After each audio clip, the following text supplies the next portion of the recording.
reminded repeatedly in the Quran, patience. It is, one of the pillars of following the teachings of the Prophet Muhammad in presenting this religion.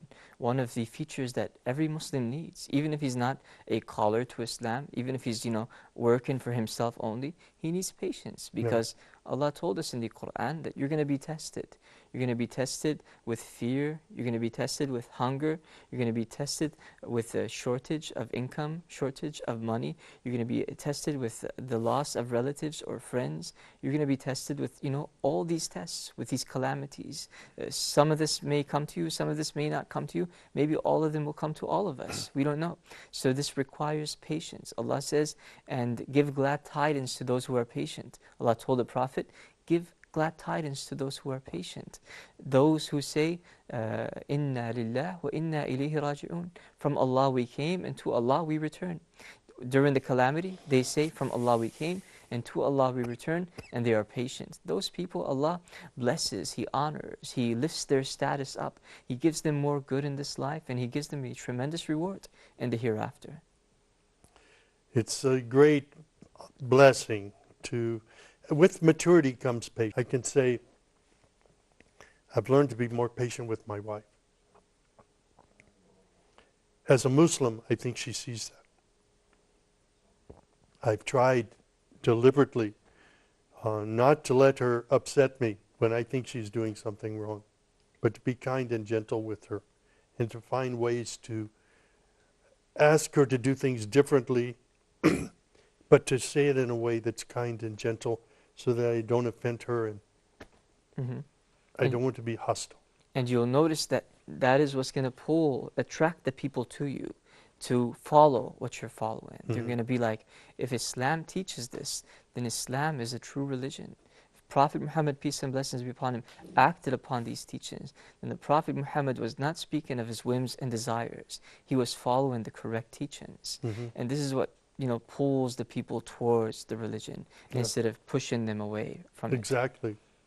The way we speak, the way we write, if we're writing editorial material, or the way we post things on the internet in a non-offensive way, but in an appealing way to make people at least read and listen to what we have to say. That's a good point. Many of us sometimes get carried out by all these posts, We share post after post after post that sometimes we even lose conscience in what we are sharing, We don't think about the people on the other side, how they are going to be, or what the reaction is going to be when they read it. Yeah, what the perception will be.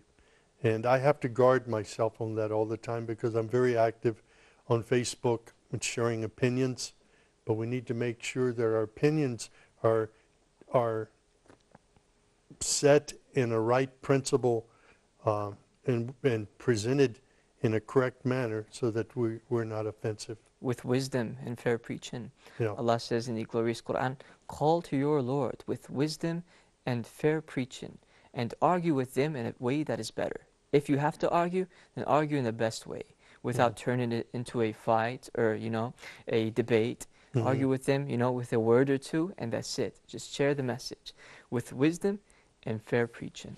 Don't demand to have the last word. Sometimes we all want the last word. We want to be the final comment in a debate or an argument. Patience. Don't have the intention to win the debate. Yes. Let me ask you a question. What is your hometown? Where is your hometown now? My hometown is Charleston, South Carolina. South Carolina. And you're currently living in Jeddah, Saudi Arabia. Yes. Do you plan to one day move back to the States and convey the messages of Allah to the people? Actually, the last place that I lived a significant amount of time would have been Annapolis, Maryland. I was there for over 18 years. I was very involved in city politics. I was involved in educating the public on issues. I stood against gambling. I resisted forces that wanted to destroy the environment. Stood up against chemical companies and the other lobbyists who were trying to make it easier to pollute. I But in the process of doing some of these things, maybe I didn't present things in quite the right way. Mm-hmm. I did it in a way that, calling people names, demeaning other people who had an opposite position. Mm-hmm. God has pointed a lot of these things out to me. And when we behave in that way, we create enemies that we offend people. We create enemies, and they respond to us in the same way. Mm-hmm. And it's not necessary that that happens. Yeah. I You're- hope as a Muslim I can be more patient and kinder and gentler in my beliefs and the way I represent my in your da'wah. opinions. Yes, in my da'wah. Mm-hmm. Good. So inshallah, you plan to have some big da'wah efforts to do it big for the sake of Allah before you leave this world. Yeah, you know what? We don't even have to plan da'wah. It's something that comes naturally around us. I was surprised on a recent trip to the United States when I was invited to speak in 2 Catholic churches. I didn't ask for those opportunities. They just came to me. Why would a Catholic come to a former Christian who'd converted to Islam and say, come and speak to our leaders? Tell them why you converted to Islam. Tell them why you reverted to Islam. And I welcomed the opportunity. It was Christmas season. They're talking about the virgin birth of Jesus. So I read from the Quran about the virgin birth. And I did it in such a way, in humility, that they began to weep when they heard these words from the Quran.